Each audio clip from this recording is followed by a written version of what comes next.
I must have been, well, my dad shaped some surfboards and I remember watching him shaping surfboards, so I thought, you know, that was pretty cool. So I started using resin and stuff, just fixing friends' boards, and that was kind of fun when I was a kid. And I moved to the Gold Coast, and I ended up working for Brothers Nielsen Surfboards there. And at that time I started as a ding repairer. I would have been 21, I think, 21, and I was pretty soon after that, you know, I was sanding surfboards. So I kind of started with ding repairs, foiling fins when it was the era, you know, there was still a lot of fixed fins on boards. So I was making those, and I started sanding, and sanding is a great opportunity that leads you into design, you know.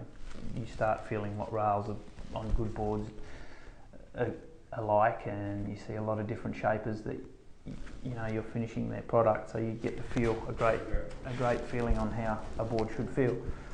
So that was for 4 years doing that, sanding, and I'd shape the odd board myself after a while, you know, just, I don't think it was probably any good. I mean, I used it and I think they were all right, some of them, but yeah, I'd always be working with great shapers, so I'd always get boards off shapers who would shape for us.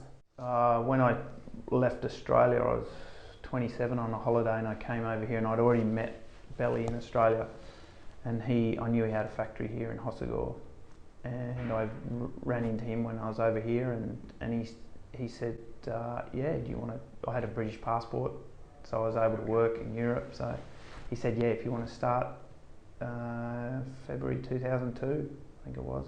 So I started finishing some pre-shapes there with him, and he said, right, you're going to be Channel Islands shaper for Europe. And I said, okay, yeah, cool, that sounds good.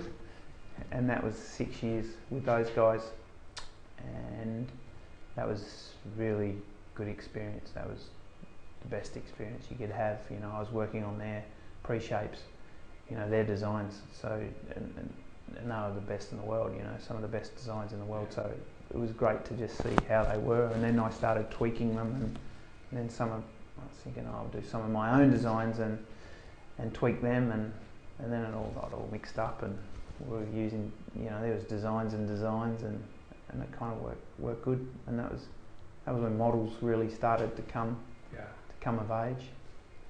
And then I started Bradley Surfboards in 2009 because Channel Islands were bought by Burton Snowboards.